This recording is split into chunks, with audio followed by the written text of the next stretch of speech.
Jalanin bisnis gampang untuk maksimal. Selamat datang di KKI Channel, tempat solusi mudah untuk keberhasilan bisnis Anda.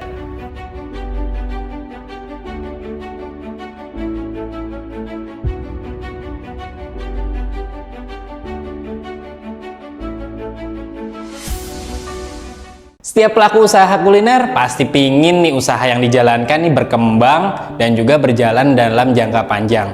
Oleh karena itu, kita perlu memperhatikan berbagai aspek nih sebelum membuka usaha gitu ya.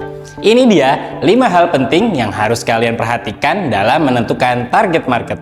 Yang pertama, market size atau ukuran dari target market. Sebelum jualan, kita harus tahu seberapa luas market kita.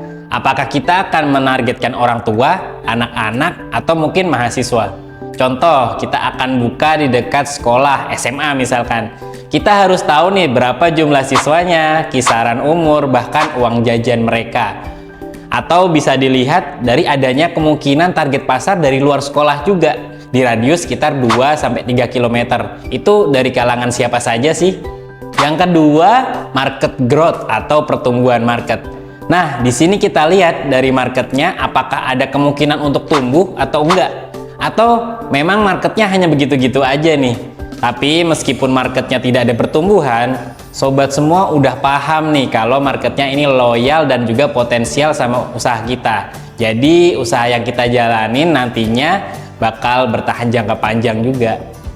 Yang ketiga, market competition atau kompetisi pasar. Nah, siapa sih kompetitor kita? Kekuatannya seperti apa? Berapa banyak? Kelebihan dan kelemahannya apa? Sampai strateginya apa yang akan dilakukan oleh mereka nih. Sehingga ini perlu sobat ketahui semua dan perhatikan ketika menentukan target market. Misalkan sobat semua ingin masuk ke segmennya yang middle, yang mungkin sekali belanjanya ini di segmen ini menghabiskan 50-100 ribu ya belanjanya. Tapi di situ sudah ada banyak pemainnya yang udah kuat banget dan juga dari konsep branding dan juga permodalan ini udah kuat banget sehingga kayaknya jangan dilawan juga ya. Lalu gimana? Ya sobat semua bisa masuk ke segmen yang lebih rendah atau yang low ya. Yang spending belanjanya mungkin sekitar 10-15 ribu aja. Nah, ini marketnya lebih besar lagi. Dan juga ternyata pesaingannya juga mereka belum jago branding. Sedangkan sobat semua sudah jago branding dan juga konsepnya lebih unggul dibandingkan kompetitor yang lainnya.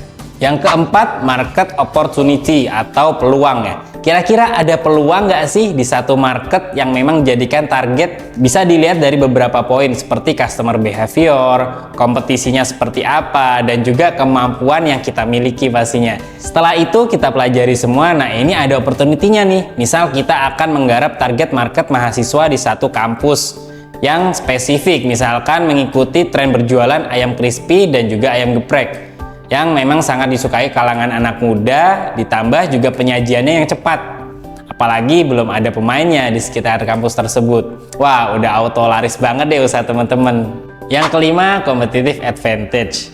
Nah, yang terakhir ini ada competitive advantage yang mengacu kita punya kelebihan apa, punya kekuatan apa. Setelah itu, baru kita bisa memutuskan target market mana yang akan kita garap.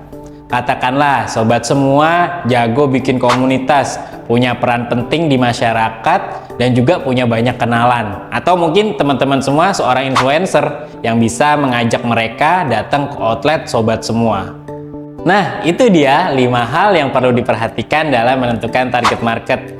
Yang dimana sangat penting untuk sobat perhatikan bagi yang baru mau mulai bisnis atau yang lagi jalanin bisnis.